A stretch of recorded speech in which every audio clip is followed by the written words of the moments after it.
Don't forget to check out the official Commander Guys Discord server. It's the best way to stay in touch with the community, our players, and Devin and I. If you want to support the channel, you can do so directly over on our newly revamped Patreon, and join Morello here in this list. Alternatively, you can support us at no additional cost to yourself whenever you make a purchase over at TCG Player. Simply start any purchase you want to make by clicking our affiliate link down in the description, and a portion of your total price will go back to the channel. Thanks as always for your support. Hey everyone, and welcome back to another Commander Guys gameplay video. In Magic news, we got our first spoilers for Double Masters this week, and it's shaping up to be a very interesting set. I'm working on a personal video for that, so stay tuned. We've got a fast-paced game this week, which features a bunch of interesting commanders. So let's not waste any more time and go ahead and jump straight in to player introductions.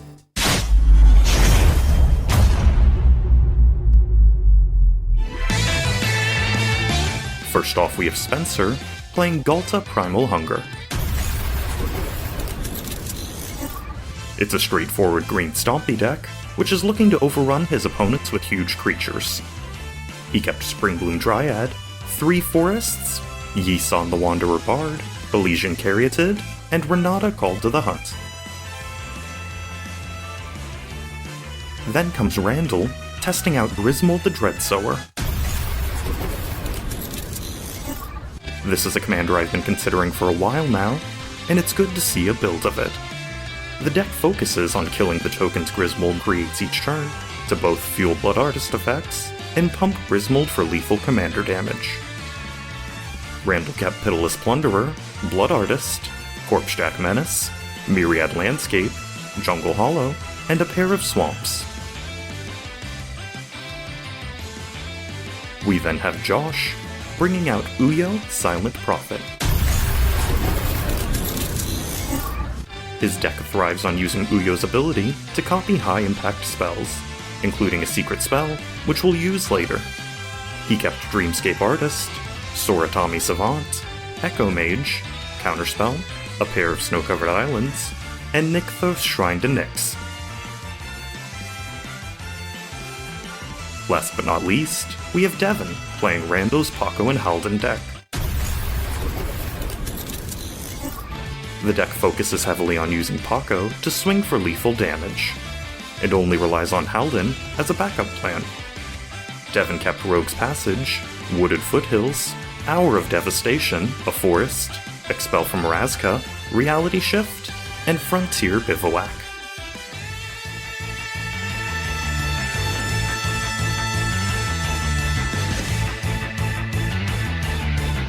Spencer starts us off.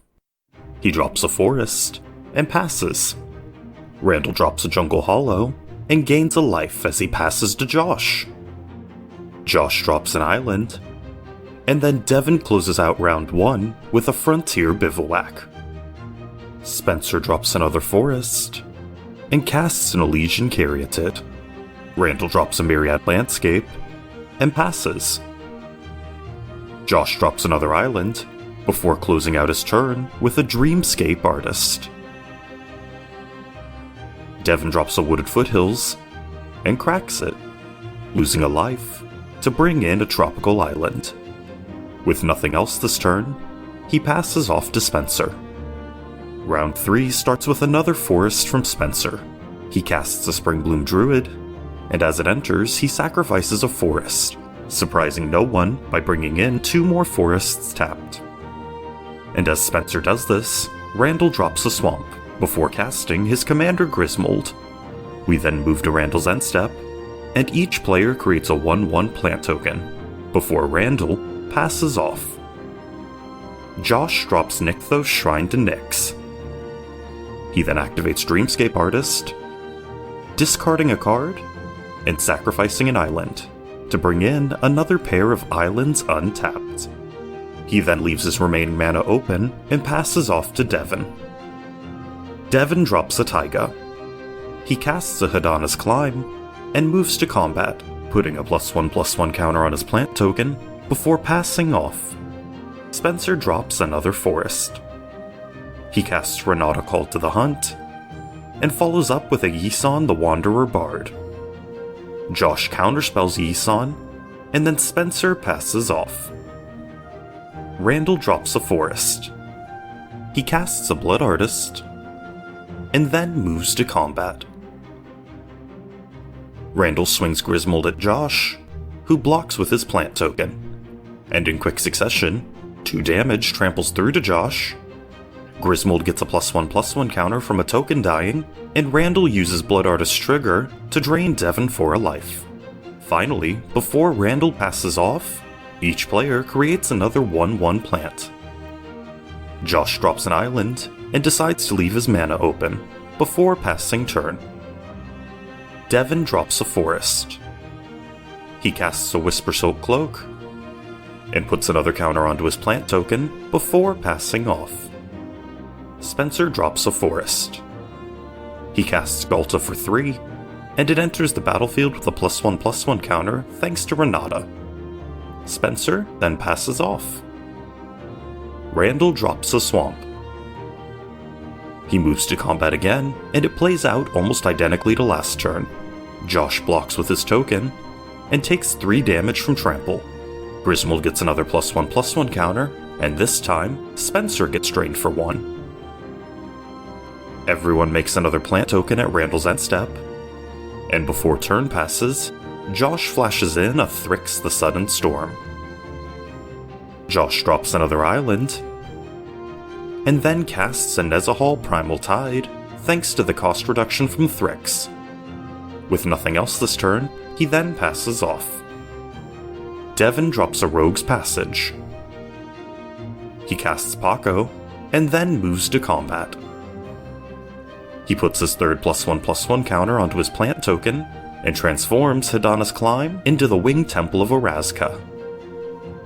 He swings Pako at Randall, and on that attack, each player exiles the top card of their library with a fetch counter.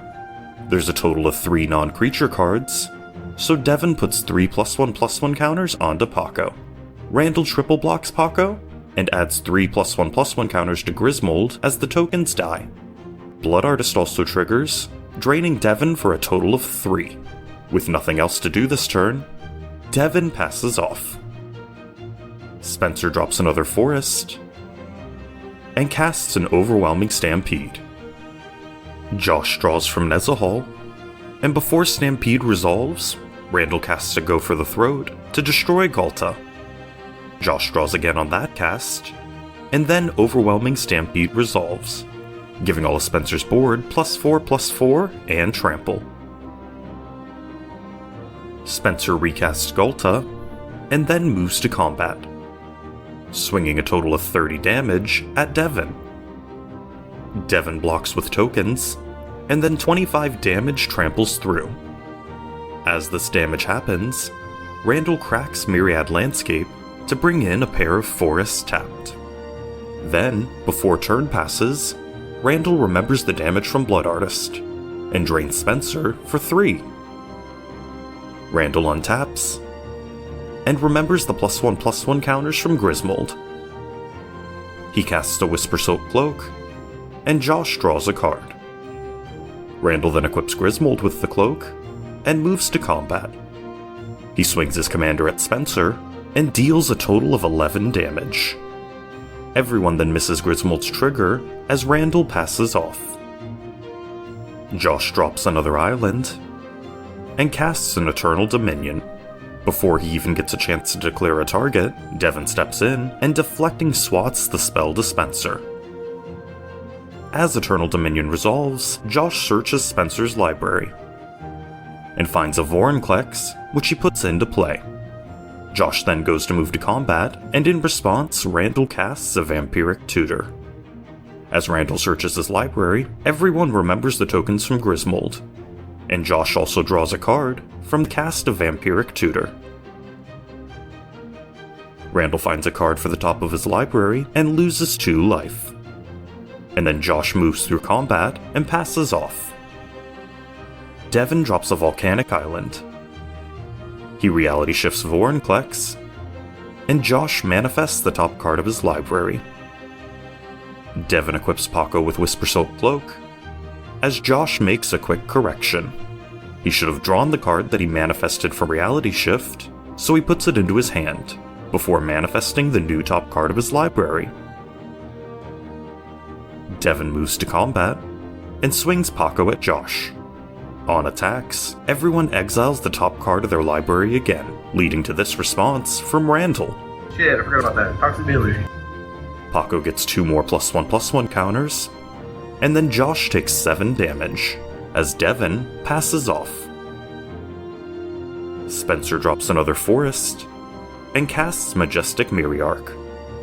He moves to combat, and swings both Renata and Ghalta at Josh. Josh blocks Renata with Nezahal, and Ghalta with the rest of his creatures. And after blocks, Josh activates Nezahal, discarding 3 to flicker it until the beginning of the next end step.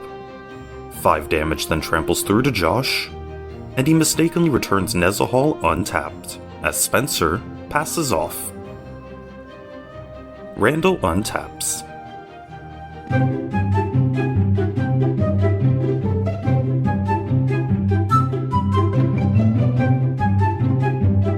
He casts Sir Conrad the Grim, and immediately follows it up with an Illness in the Ranks. This kills all the plants on board, and each of his opponents takes a total of 7 from Conrad. He also drains Josh for an additional 7 with Blood Artist, and adds 7 +1/+1 counters to Grismold. Randall then moves to combat, and eliminates Spencer with commander damage. And as that happens, Josh remembers his draw from Nezahal. At Randall's end step, Grismold triggers again, and in response, Devin expels Conrad from Orazca. He lacks the permanence to ascend, so Conrad is merely bounced to Randall's hand. Each player then creates a plant, which immediately dies to game state. As this happens, Randall drains Devin for 3, before putting 3 more +1/+1 counters onto Grismold, and passing turn. Josh untaps, and triggers Epic on his upkeep. He targets Randall with his copy, and grabs a Bastion of Remembrance. As it ETBs, it creates a human token, which immediately dies to game state. Both Blood Artist and Bastion trigger, and net cause Devin to lose 2, while Josh gains 1. Randall misses his additional +1/+1 counter from Grismold, but it really doesn't matter that much at this point. Unable to do much of anything else with his turn thanks to Epic, Josh passes off. Devin swings Pako at Randall. On that attack, each player exiles the top card of their library, and Pako gets a total of 3 +1/+1 counters. Devin activates Spires of Orazca to double Pako's power, and is 1 commander damage shy of eliminating Randall. With nothing else left after combat, Devin passes off. Randall recasts Sir Conrad, and swings Grismold at Josh for lethal. He moves to end step, and Grismold triggers. The plants are created and die to state-based actions. And between both Conrad and Blood Artist, Randall has enough damage to eliminate Devin and walk away with a win. That was a really close game. Each player had a bit of an opportunity to showcase what their deck does, and come fairly close to victory. I'm a sucker for epic spells, but Eternal Dominion may not have been the right call this game. Josh ended up having an Aether Spout in hand, which would have bought himself and Devin some more time, had he been able to cast it. On top of that, if he had held back on Dominion and instead focused on getting Uyo out, Josh may have been able to cast Dominion with enough excess mana to copy it at least once with Uyo. But either way, it was nice to see Kamigawa get some love. Spencer came out of the gates quickly, and definitely set the pace and turn count for this game. And without a clutch go for the throat by Randall, Spencer would have most likely won off of the back of his turn 6 overwhelming stampede. Devin did a good job piloting Rando's Pako deck, but it honestly showcased the strengths of Pako and the overall weakness of Haldan. Devin unfortunately never really had the mana to both cast Haldan and another spell he exiled in the same turn. And finally, we come to Randall. His build's pretty much exactly what I had in mind for a Grismold deck. With a bit of support, Grismold has the ability to quickly become a turn 3 kill from commander damage, and when coupled with death triggers, becomes a very strong Golgari mid-range deck, which will often let you outpace your opponents. So that's gonna do it for this week. Thanks as always to our players for being a part of this game. If you enjoyed the video, please leave a like, and make sure to subscribe to see more of our Commander content, and to help us reach our goal of 5,000 subs by the end of the year. You can also support us over at Patreon, and join this list here. Thank you to Morello for your support so far. Alternatively, you can start any order you make at TCG Player by clicking our affiliate link down in the video's description. If you do, a portion of your total price goes directly towards supporting the channel at no additional cost to you. Like I mentioned earlier, I'm working on a little something for Double Masters, so make sure to keep an eye out for that. I'll see you back here next week with another gameplay video, and as always, thank you for watching.